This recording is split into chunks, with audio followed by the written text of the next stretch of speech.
morning, America, and hello, Philippines. Today is another day, another vlog. Welcome to Pinay Girl Channel. Wala po tayong work today and kakagising ko nga lang. Paggising ko, nakikita ko na agad yung sikat ng araw, no? Dahil simula na po ang springtime dito sa Jamaica. Grabe. Ang ganda po talaga lumabas pag springtime dito dahil wala na pong snow. Kasi nakakapagod at nakakatamad kapag sobrang malamig. Kaya simula na po ang springtime, kaya ang ganda po talagang lumabas. Unang gumising yung husband ko guys, dahil Saturday ngayon wala po kaming work together. Kaya puntahan natin siya sa kusina kung ano kaya ang ginagawa niya na ngayon. Honey! Cooking. Hello, hon. What are you doing? I'm cooking a breakfast. Cooking our breakfast? Yeah. You're videotaping? Yeah, of course. For the vlog. For the lifestyle in the morning. Yeah, this is our lifestyle in the morning, guys. So my husband cooked for our breakfast. What are you cooking? Is it longanisa, Han? Yeah, Filipino sausage. Filipino sausage. Oh, we love Filipino sausage, huh? And we got the fried rice.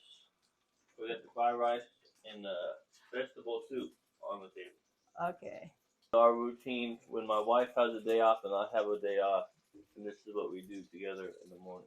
Okay, and then come with me first. We're gonna go outside. No, you gonna go outside and show the people the sunshine and the green grass on a Washington spring day. Okay, let's go outside, Han. Sun. Oh, It's so fine. nice. You I feel the hot now. I love the weather. springtime. Hello guys! Welcome to our backyard. It's spring day na! Sobrang excited ako. Inaabangan ko talaga ang springtime dahil ang sarap lumabas kapag ganito kaganda ang sikat ng araw. Tingnan nyo naman, napaka-green, no? Dahil nga naghalo na yung hot and cold. All the time talaga na mag-springtime dito. Ang sarap sa feeling dahil hindi mo as in mapifeel yung lamig, init, naghalo po siya. Hindi tulad sa atin sa Pinas, kapag mainit, very humid talaga, ang sakit sa balat. Honey, what is the difference between summertime and springtime? Springtime is only for about a month or two, and then summertime is like 2 months.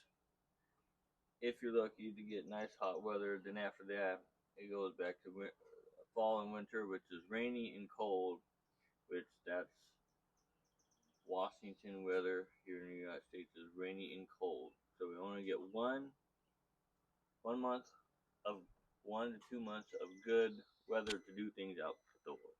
Okay, so which is your prefer, summertime or springtime? I prefer winter time. Winter time? Oh my God! No, no, no! Very, I like very the cold. rain, the cold outside all the time. I love it. My wife, on the No, other hand, I prefer springtime. of course. Yeah, I love to go outside, no, just like this weather. No, it's good to go to road trip like that. Road trip, Yeah, things outdoors. yeah, things out. We have fun time together, just like kind of this weather. Barbecuing all the Yeah, time. barbecue, you know. Fishing. Yeah, because the springtime, it's like mixing hot and cold. Yeah. It's normal for me because in the Philippines it's so humid. I don't like the weather. It's really Hot all the time. hot. Yes. Now it's like this. So good.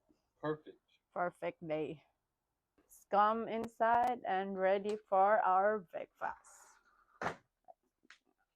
Simpleng breakfast namin ni Habi ay sapat na. Importante, masaya ang inyong pagsasama at may time kayo sa isa't isa. Hindi naman ito as in maarte sa pagkain, kung anong meron kami sapat na. Hello again! Kakatapos lang namin ni Habi kumain ng breakfast, no?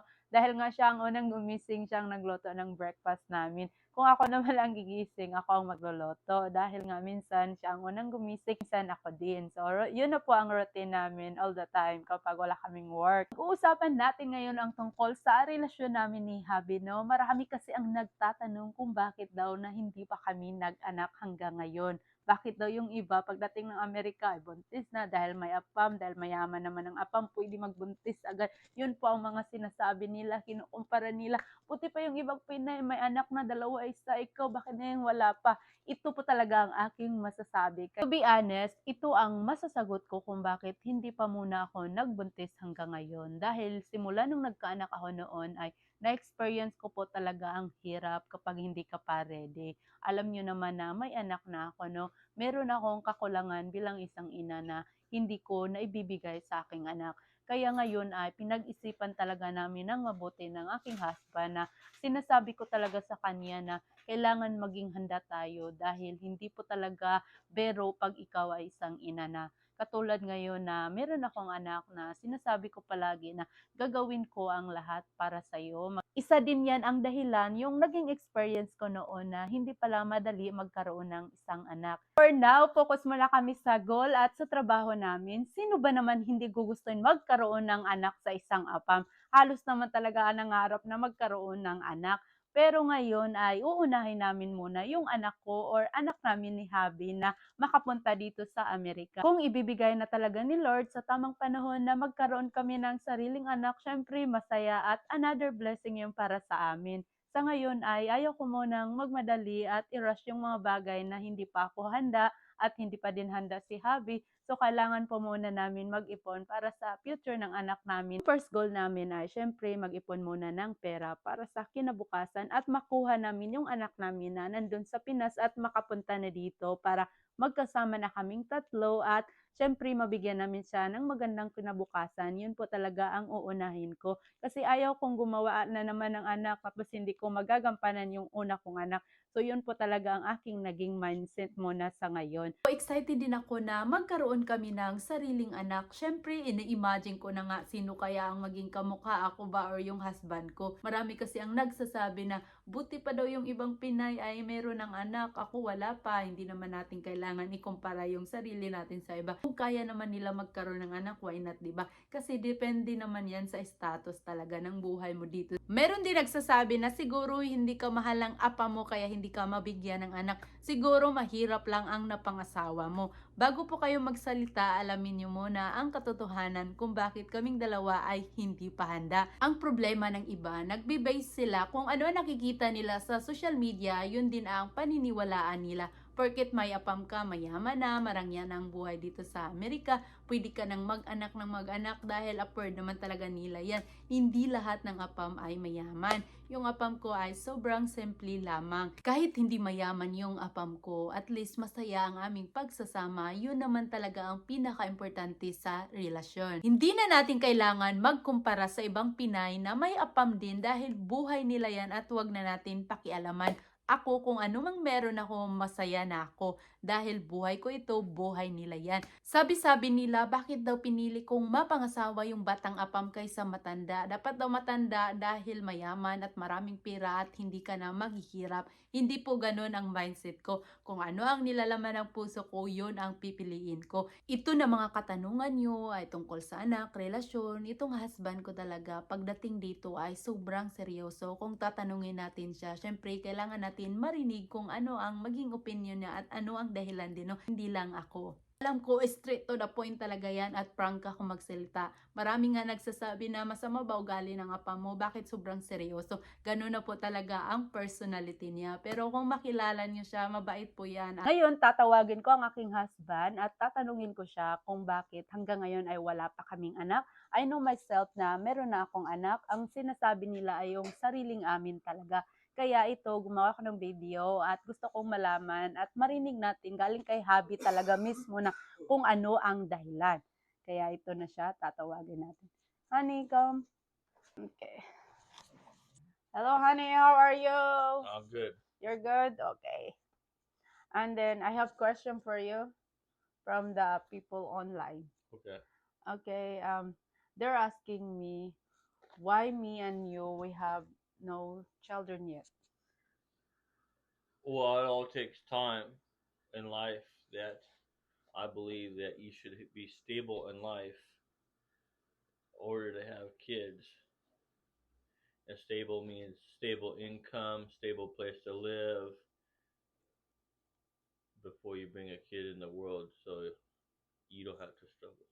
Oh yeah, because they're really asking me, and they knows that I have a already kid, right? Then I think they knows already that you accept him as your own kid. Right. But their question is ours, ours, Right. We having have, our kid. yes. Now we have plans, and me and my wife have spoke about our plans to have our own kid in the future. Sometime, hopefully, things get better in life where it can happen sooner than later, because sooner always the best. Yeah, because for now, let's focus on work first because having a kid is a lot of responsibility, right? Yep. Yeah, because it's not easy here in America. So we have planned already having a kid, of course, but we can't say for now. It's just a secret. Someone asking me that you don't want having a kid with me. See, that's Is their, it true? well, that's their opinion. They're not here. They're not us. Yeah. So that's the difference between somebody that's responsible in life and somebody that's not responsible. People that are responsible in life, when they're comfortable financially in where they live, they should be able to bring a kid in the world and things okay. I hate to bring a kid in the world and have stressful and not have the finances where I have to ask people for money because I can't afford having a kid. So it's being smart with your decisions in life. Us as a couple, we have future plans and we hope to meet those goals sooner than later. But we all have goals in our life that to keep accomplishing things as we go to make things better Yeah. for our lives. Yes, I'm a bit old, but I don't want like rushing things to do. Oh, being an American husband, you have to be pregnant right away because they will afford it, the expenses because they have money, they're rich. But I don't think so. It's true. But now we were like helping for our future. We want to be prepared in life sooner to our kid for the future. Yep, you work hard to begin with, you save all the money you can, and try not. It's very temptation having savings and wanting to spoil yourself versus holding on to that money to save it for when you have a kid because the expenses come quick. Maybe not in the Philippines, but here in America it comes quick from the hospital bills to uh, if the kid gets sick and all it needs, and it's getting expensive nowadays for any of that. So I give a round of applause at everybody that's raising a kid in this time and have the family support that they have. That's what their question for us. Okay, Then but thank you for the interview. Thanks, good to talk to you guys. But I got to go and do things. okay, thank you, honey. Before tayo mag-end sa video na ito, pabalikin ko muna yung husband ko para magpasalamat kaming dalawa together sa mga nanood at nakikinig ng kwento namin. Siguro guys, narinig nyo na ang aming mga sagot sa mga nagtatanong kung bakit wala pa kaming anak hanggang ngayon. At sana enough na yon. Thanks, guys, for watching our video of the day. We're trying really hard to make our next one. So just subscribe to our channel, please, and give us support on everything me and my wife do with our relationship. And we encourage you to start your own channel too. Thanks for watching, guys, and hopefully to see you In our next video. Thank you guys!